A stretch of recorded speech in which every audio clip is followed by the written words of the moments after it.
Hello everyone, कैसे हैं बेटा आप लोग? ठीक है एकदम। चलिए, अच्छी बात है। तो बेटा आज मोशन की हम लास्ट क्लास कर रहे हैं। इसके बाद आपका नेक्स्ट चैप्टर स्टार्ट होगा। तो इससे पहले कि मैं मोशन को खत्म करूं, कुछ बहुत डिफरेंट वैरायटी के क्वेश्चन भी मैं आपसे डिस्कस करूंगा आज। और उन क्वेश्चनों को आपको मेरे साथ साथ करना है, पार्टिसिपेट करेंगे आप एक्टिवली। और जैसे जैसे मैं आपको क्वेश्चन बताता जा रहा हूँ उसके साथ टाइमिंग दूंगा आपको, आप उसको सॉल्व करिएगा, फिर मैं आपको उसके सोल्यूशन बताऊंगा और फिर हम क्रॉस चेक करेंगे whether your answer is correct और नॉट। ठीक है बेटा, right? So in that sequence here comes the first question. We have three graphs. यहां पर जो आपका फर्स्ट ग्राफ है, let me plot that. The first graph is like this. First graph, second graph, third graph. आपसे ये पूछा है इस ग्राफ के अंदर कि what is the wrong in the following graphs. In graph में क्या गलत है, what is wrong in that graphs. ढंग से देखिए, एनालाइज करिए। फर्स्ट ग्राफ में लिखा है आपके पास score and number of overs, score and number of overs. Second में लिखा है डिस्टेंस एंड टाइम। मैं थोड़ा सा और क्लियर देता हूं। It is score and number of words. Here we have distance and time, and here we have height of a person. Height of person. Height of a person. ये आपके पास है ऐसे, और यहां लिखा है टाइम एंड ईयर्स। तो इसमें से आपसे ये पूछ रखा है कि what is the wrong in the graph, क्या गलत है इस ग्राफ के अंदर। तो चलिए देखते हैं। Score and number of overs. सबसे पहले पहले ग्राफ को कंसीडर करो, score and number of overs. तो अब स्कोर क्या है? जब नंबर ऑफ ओवर्स बढ़ते जाते हैं क्रिकेट के अंदर, तो क्या कभी ऐसा होता है स्कोर कम हो जाए कि पहले स्कोर था 50 रन्स इन 10 ओवर्स, तो 11 ओवर में वो 42 रह जाए या 40 रह जाए? स्कोर कम तो नहीं होता ना, या तो सेम रहेगा या बढ़ेगा।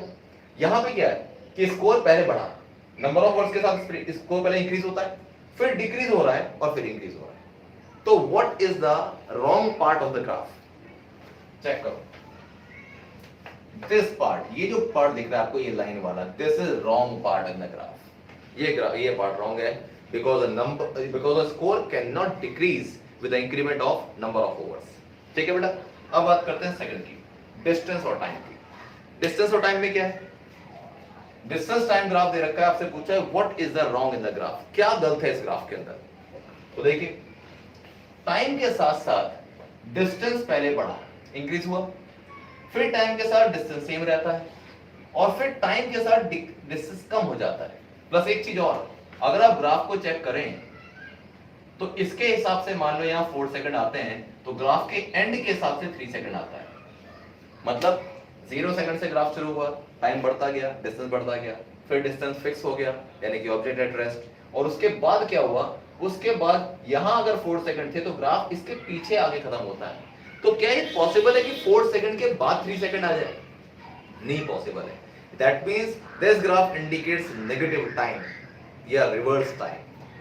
टाइम 4 सेकंड जाने के बाद 3 सेकंड पे आके खत्म हुआ ग्राफ, तो इसका मतलब ये होता है कि time can not be reverse और time can not be negative. This is the wrong part of the graph. ठीक है, अब हमारे पास है next, height of a person with time और ईयर्स। ईयर के साथ साथ हाइट पे क्या फर्क पड़ता है? क्या आपने कभी सुना है कि किसी की हाइट पहले ज्यादा थी और साल बीतते गए तो फिर कम होती चली गई? कभी सुना है ऐसा? नहीं सुना है। हाइट या तो बढ़ती जाएगी या फिर फिक्स पॉइंट पर आकर रुक जाएगी, लेकिन कम तो नहीं हो सकती ना उस पॉइंट से। तो यहां पे क्या है, हाइट पहले तो बढ़ रही थी थोड़ी सी, फिर कम हो गई और कम होकर रुक गई। तो the wrong part of the graph is the shape of the graph, as the height can not decrease with the number of years, so the graph is wrong. ठीक है बेटा, तो ये ग्राफ के ये 3 डिफरेंट ग्राफ थे। ऐसा question मैंने इससे पहले आपको कभी नहीं कराया, और ये आपको बता रखे थे कि इसके अंदर क्या क्या रॉन्ग पार्ट है ग्राफ के अंदर और क्या इंडिकेट वो करता है, आपको ये भी बताना। ठीक है बेटा, तो चलिए अब नेक्स्ट क्वेश्चन करते हैं। नेक्स्ट क्वेश्चन हमारा न्यूमेरिकल बेस्ड क्वेश्चन होगा। एक न्यूमेरिकल मैं आपके लिए पढ़ूंगा, उसको ढंग से आप सुनिएगा, उसको ट्राई करिएगा, फिर मैं उसका आंसर बताऊंगा एंड देन क्रॉस चेक। ठीक बेटा,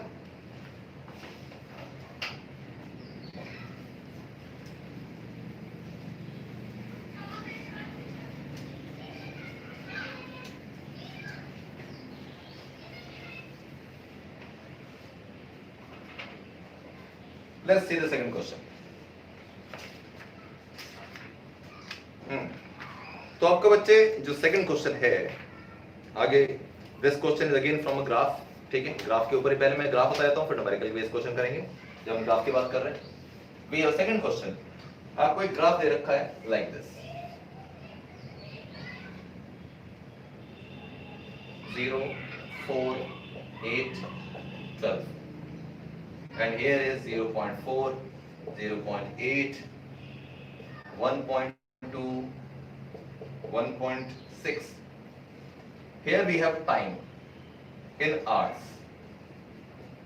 and here we have distance in kilometers. Distance in kilometers. ये अब ग्राफ कैसे दे रखे हैं आपको, एक आपको लाइन ऐसे दिखा रखी है, here we have A, एक आपको लाइन दिखा रखी है यहां से यहां, this is C, and then we have one more B. ये था आपके पास, ये ग्राफ है आपके पास। अब आपसे क्या पूछा है ये सुनिए, आपसे पूछ रहा है A part, which of the three is traveling the fastest?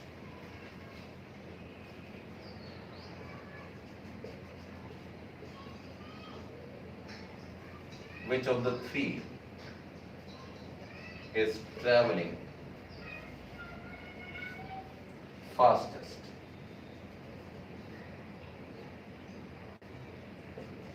Second part, can all three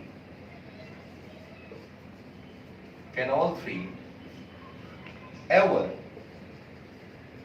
be at the same point on the road? At the same point on the road.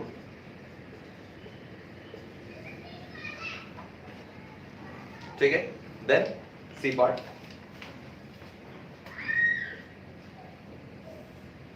C part of the question. When B passes A, when B passes A, comma, where is C? D.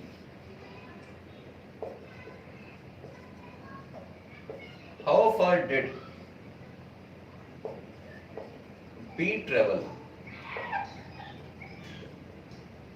B travel between the time he passed C. Between the time he passed C.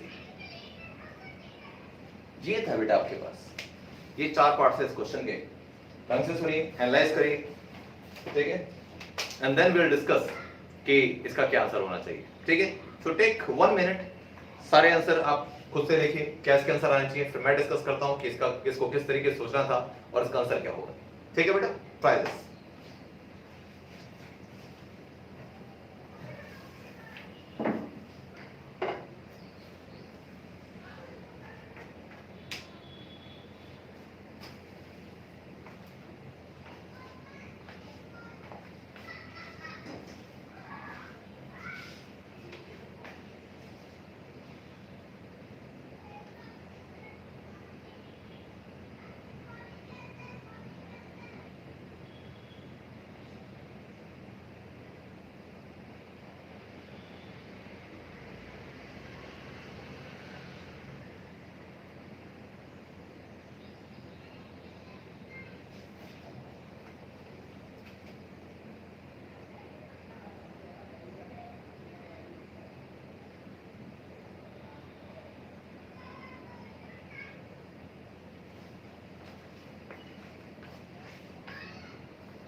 हाँ जी बेटा, try किया, चलिए देखते हैं।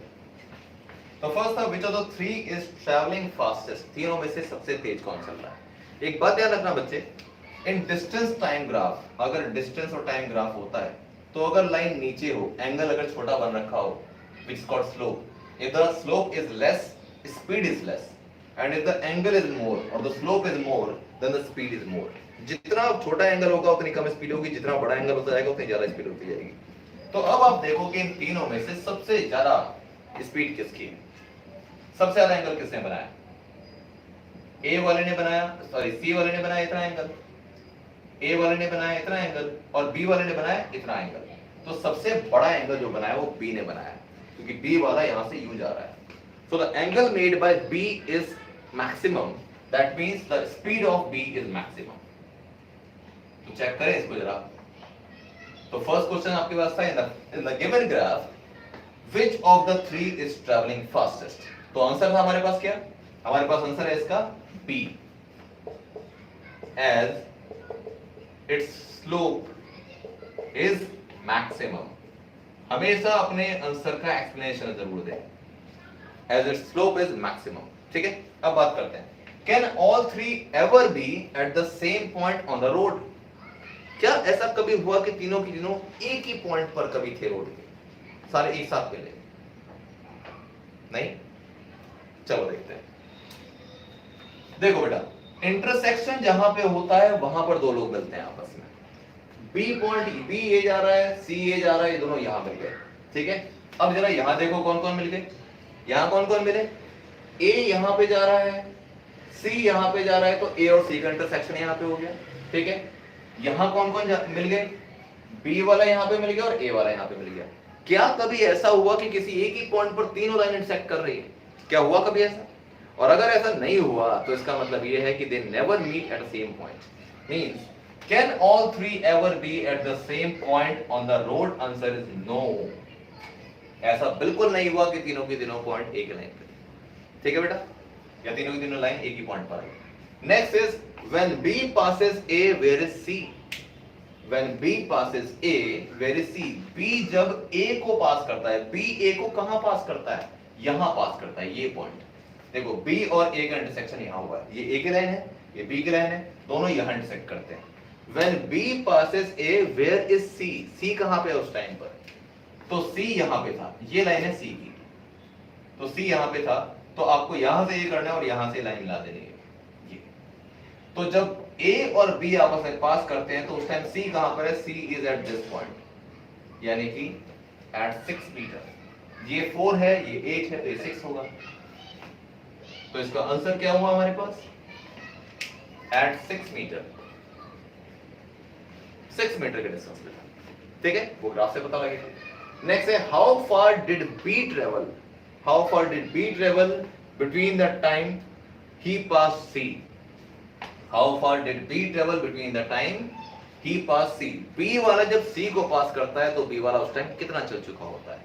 ये रहा B, ये रहा सी, ये कहां एक दूसरे को पास करते हैं? यहां इंटरसेक्ट करते हैं बी और सी वाले। तो उस टाइम पर ये कितना चल चुका था? दिस इज बेसिकली 4 और ये 4 के सामने आता है। तो जिस टाइम पर बी और सी इंटरसेक्ट करते हैं उस टाइम पर बी जो था वो 4 चल चुका था। Answer 4 metre. ठीक है, 4 मीटर, ये 4 किलोमीटर। किलोमीटर में आपको दे रखा डिस्टेंस, तो it is 4 kilometre, here we have 6 kilometre. This is the answer. ठीक है बेटा, तो बहुत बढ़िया क्वेश्चन था, बहुत खूबसूरत ग्राफ था और इसके ऊपर बढ़िया क्वेश्चन था ये। ठीक है, चलिए अब नेक्स्ट देखते हैं न्यूमेरिकल क्या होगा हमारा। Go to the next question. अब ये हमारा न्यूमेरिकल होगा, अब ये ग्राफ बेस्ड क्वेश्चन नहीं होगा। 2 क्वेश्चन हम ग्राफ बेस्ड कर चुके हैं, इन दोनों को ढंग से आप करिएगा। ऐसे क्वेश्चन आपने कभी नहीं किए थे, इसलिए मेरा फर्ज था कि मैं आपको ऐसे क्वेश्चन जरूर कराऊं। बाकी 2 क्वेश्चन हम कर ही चुके। Now we have the next question. हाँ, मैं चाहूंगा कि इस क्वेश्चन को आप जो इंपॉर्टेंट पॉइंट्स हैं वो आप मेरे साथ लिख लें और फिर आप इसको सॉल्व करेंगे, मैं इसको सॉल्व करूंगा, फिर क्रॉस चेक करते हैं। ठीक है बेटा, राइट? तो this is our question number 3 of today's class. A motor boat starting from rest on a lake accelerates in a straight line at a constant rate of 3 meter per second square. तो a motor boat starting from rest, क्या पता लगता है इससे? अगर motor boat start करती है rest से, इसका मतलब initial velocity is 0, u is 0। on a lake accelerates in a straight line at a constant rate of 3 meter per second square. Constant rate of 3 meter per second square for 8 seconds. Time कितना है? 8 seconds. Full stop. How far does the boat travel during this time? इस time में boat कितना travel करेगी ये आपको बताना है. That means what we need to calculate. It is s. This is travel. बस सिंपल सी इक्वेशन ऑफ मोशन लगानी है, फटाफट सॉल्व करना है. ट्राई करिए, देखिए कौन सी इक्वेशन ऑफ मोशन लगेगी, फिर आप सॉल्व करेंगे, फिर मैं सॉल्व करूंगा, फिर क्रॉस चेक करते हैं. सॉल्व करो, टेक 30 सेकंड्स. चलो जल्दी से करो.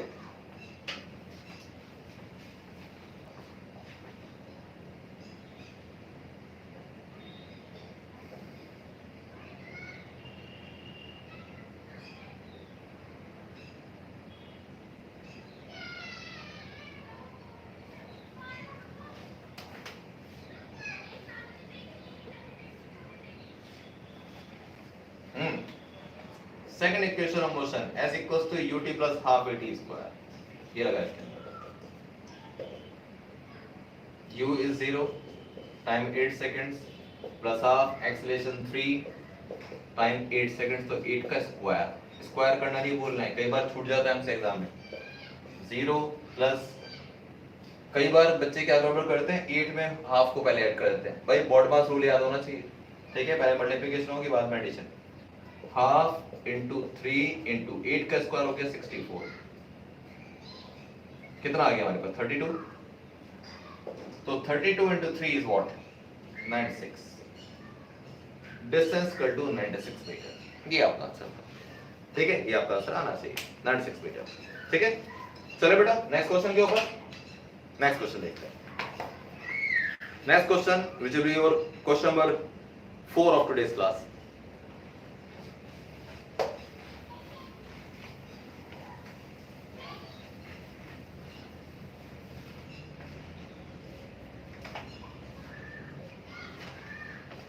हाँ जी, लिखिए बेटा इसकी information. A ball is gently dropped. A ball is gently dropped. Gently drop का मतलब क्या होता है? बॉल को मैंने ऐसे होल्ड किया और छोड़ दिया, सिंपली छोड़ दिया, बिना कोई फोर्स लगाए, बिना किसी जर्क के, सिंपल छोड़ दिया, जेंटली ड्रॉप. और जब आप जेंटली ड्रॉप करते हैं किसी बॉल को, तो इनिशियल वेलोसिटी क्या थी? Initial velocity was 0, so u is equal to 0. Gently drop से आपको ये मतलब पता लगेगा. तो a ball is gently dropped from a height of 20 meter. Height of 20 meter. इसको मैं distance की तरह यूज कर सकता हूं. Full stop. If its velocity increases uniformly at the rate of 10 meter per second square. अब इस क्वेश्चन में क्या ट्विस्ट है? लिखा है if the velocity increases uniformly at the rate of 10 meter per second square. 10 meter पर second square दे रखा है और लिखा है वेलोसिटी इंक्रीजेस यूनिफॉर्मली. अब गलती क्या होती है कि आप ये समझ लेते हैं कि ये v दे रखा है. नहीं, v नहीं इंक्रीज हो रहा है. मीटर पर सेकंड स्क्वायर में v होता ही नहीं है. मीटर पर सेकंड स्क्वायर में एक्सेलरेशन होता है. तो ये आपको एक्सेलरेशन दे रखा है, ठीक है. तो दोबारा से लैंग्वेज सुनो. If its velocity increases uniformly at the rate of 10 meter पर second square, comma, with what velocity will it strike the ground. किस वेलोसिटी से वो स्ट्राइक करेगी ग्राउंड पे, यानी कि फाइनल वेलोसिटी क्या होगी जब वो स्ट्राइक करेगी. बॉल यहां से ग्राउंड पे आती है, तो यहां जब टकराएगी तो उसकी वेलोसिटी कहलाएगी v, फाइनल वेलोसिटी. और इनिशियली उसकी वेलोसिटी थी 0. After what time will it strike the ground.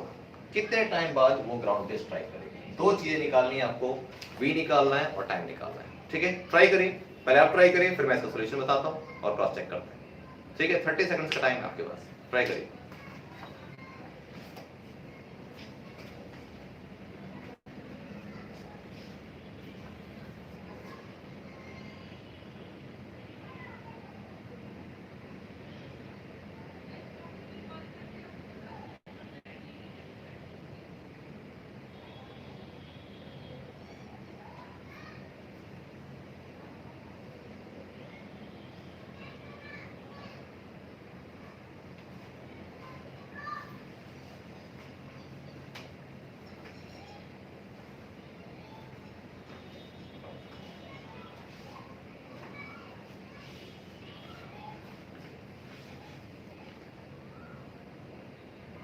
हाँ जी, राइट। चलिए देखते हैं। एस दे रखा है, वी दे रखा है, ए दे रखा है, एच दे रखा है, यू। तो इन चारों से मिलकर बनती है third equation of motion by third equation of motion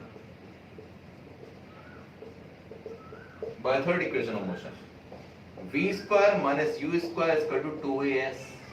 ठीक है, तो v की जगह क्या पुट करोगे? v तो आपको निकालना है, u कितना है मेरे पास? u तो 0 है। 2 इंटू एक्सेलरेशन आपके पास 10 था, और s क्या है? Basically that is h only, यही हमारे पास है। तो हमारे पास h की जगह हम क्या रखेंगे? h की जगह आपको रखना है 20 metre.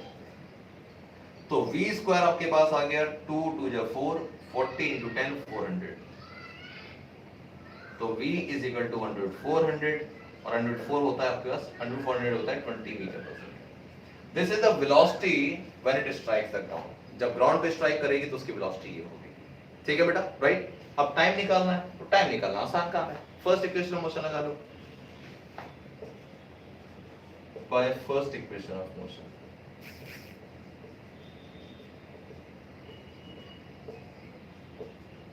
by first equation of motion v is equal to u plus 80,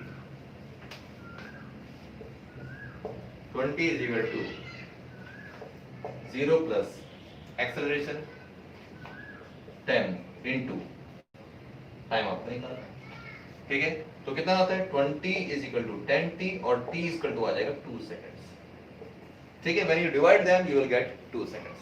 तो फाइनली हमारे पास सॉल्व करके आंसर कितना आ गया? Time is equal to 2 seconds. Over. Easy question था एकदम। चलिए गुड, नेक्स्ट क्वेश्चन देखते हैं।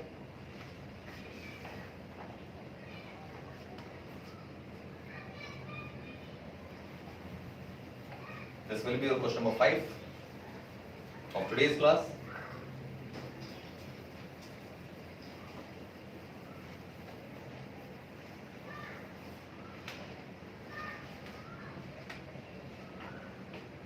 नंबर 5, ठीक है। तो देखते हैं, नेक्स्ट क्वेश्चन है आपके पास। A bullet is fired into a wall, WALL wall, दीवार। A bullet is fired onto a wall with a velocity of 50 metre पर सेकंड। एक बुलेट को फायर किया आपने वॉल के ऊपर, ऐसी कुछ बुलेट होती है, उसको वॉल के ऊपर फॉल किया, वॉल आपने ये किया, दिस इज वॉल। इसको जब इसके ऊपर फायर किया आपने, तो उसकी वेलोसिटी कितनी थी उस टाइम पर जब आपने इसको फायर किया? The velocity of this bullet is 50 metre पर सेकंड। 50 पर मीटर पर सेकंड से आपने इसको फायर किया। ठीक है, full stop. If the bullet stops at the depth of 10 centimetre inside the wall, find the retardation produced by the wall. Wall के अंदर, यानी कि वॉल थोड़ी बड़ी होगी, उसकी थिकनेस काफी होगी। वॉल के अंदर if the bullet stops at the depth of 10 centimetre, bullet इसके अंदर यहां जाके यहां रुक जाती है, 10 सेंटीमीटर पे रुक जाती है। At the depth of 10 centimetre inside the wall, comma, find the retardation produced by the wall. Retardation is basically acceleration only, बस वो नेगेटिव में आ जाता है। ठीक है, ये निकालना है आपको। अब सोचिए कैसे करेंगे। फाइनली 10 सेंटीमीटर का डिस्टेंस वो चल रही है, 10 सेंटीमीटर। 10 सेंटीमीटर डिस्टेंस हो गया, जिसको मैं 0.1 मीटर लिख लूंगा 100 से डिवाइड करके। ठीक है, और क्या पता है आपको? Finally it comes to rest. But 10 centimetre जाने के बाद वो रुक जाएगी ना फाइनली, तो इसका मतलब फाइनल वेलोसिटी विल बिकम 0। और जब मुझे ये सब पता है तो मुझे एक्सेलरेशन निकालना है। अब सोचो कौन सी इक्वेशन ऑफ मोशन होगी जिससे आप एक्सेलरेशन निकाल पाएंगे। Try this. मैं क्वेश्चन एक बार फिर रिपीट कर रहा हूं, ढंग से सुनिएगा क्वेश्चन को, इंफॉर्मेशन आपके सामने लिखी हुई है। क्वेश्चन था, a bullet is fired onto a wall with a velocity of 50 metre पर सेकंड। 50 मीटर पर सेकंड से एक बुलेट को आपने वॉल के ऊपर फायर किया है। ठीक है, if the bullet stops at the depth of 10 centimetre inside the wall, comma, find the retardation produced by the wall. ठीक है, ट्राई करिए, देखिए इसका आंसर क्या आ रहा है।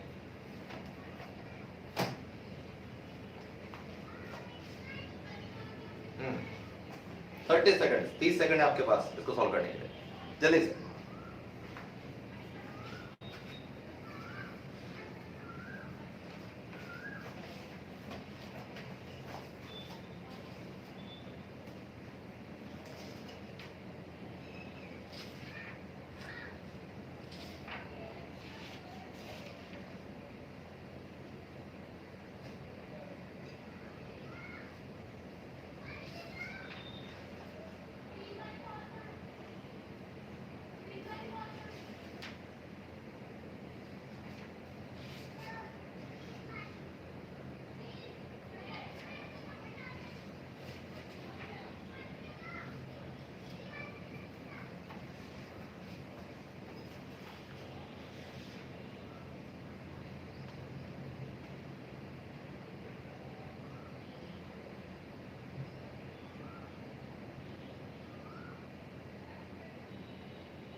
हाँ जी बेटा, डन। चलिए देख लेते हैं तो कौन सी इक्वेशन ऑफ मोशन मिलती है सबसे मिलके, third equation of motion by third equation of motion.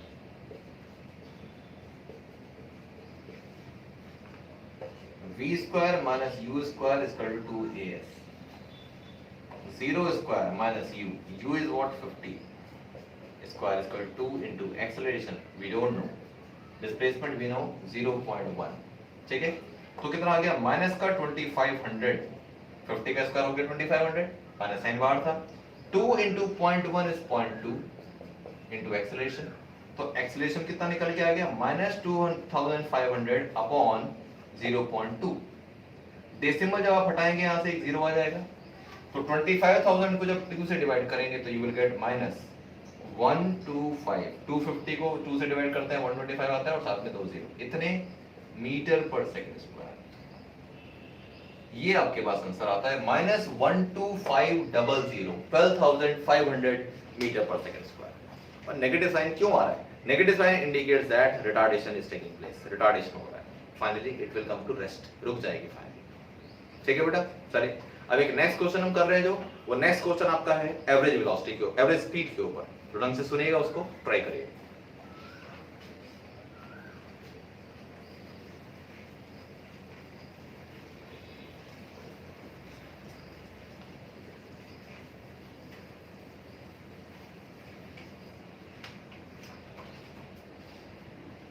हाँ जी, this is your question number 6 of this class. Question था, a car travels a certain distance with a speed of 50 km/h, ठीक है। a car travels a certain distance with a speed of 50 km/h and returns with a speed of 40 km/h. First stop, calculate the average speed for the whole journey, ठीक है। whole journey की आपको बतानी है average speed क्या होगी, 50 से जा रही है और वापस आ रही है 40 से, यानी कि from A to B it goes with 50 km/h and comes back with 40 km/h। Average speed बतानी है आपको होल जर्नी की, ठीक है। ट्राई करिए।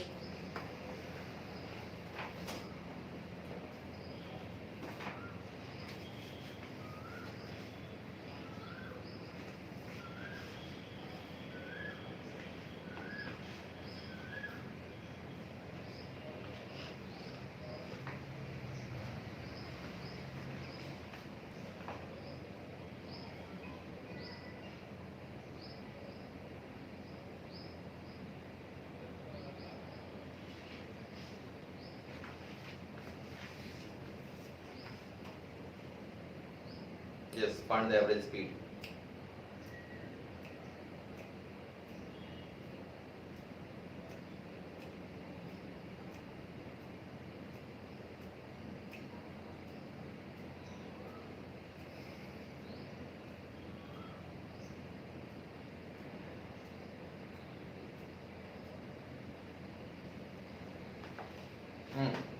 हो गया बेटा, चलो देखते हैं सॉल्यूशन। क्या फॉर्मूला था हमारे पास एवरेज स्पीड का, average speed equal to total distance travelled upon total time, ठीक है। ठीक है, तो सबसे पहले यहां से लेकर यहां तक का डिस्टेंस मैं d मान लेता हूं, तो वापस आने का डिस्टेंस भी d होगा, तो total distance travelled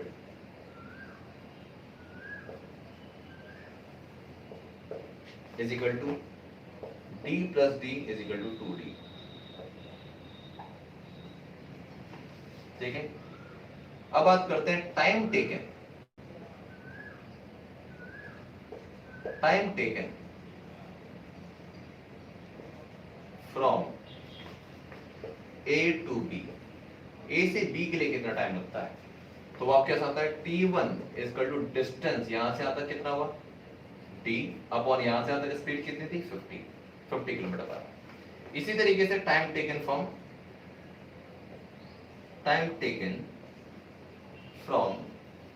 B to A, that is T2 is equal to D upon 40। ठीक है, therefore total time taken पहले निकाल लो, T is equal to T1 plus T2, D upon 50 plus D upon 40। तो क्या LCM आ गया हमारे पास, 40 और 50 का एलसीएम आ गया आपके पास 200, then 4D plus 5D that is 9D upon 200। ये आपके पास सॉल्व करके आया। Therefore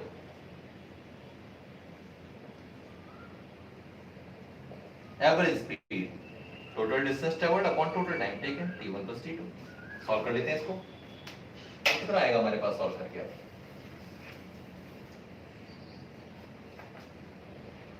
V average speed 2D upon, in place of T1 plus T2 हमने क्या सॉल्व किया 9D upon 200, तो D से D कैंसिल हो गया, 200 into 2 upon 9, that means it is 400 upon 9। तो जब आप इसको सॉल्व करोगे तो क्या मिलेगा 44.44 kilometre per hour. This is the final answer. ये आपके पास एवरेज स्पीड का क्वेश्चन होता है।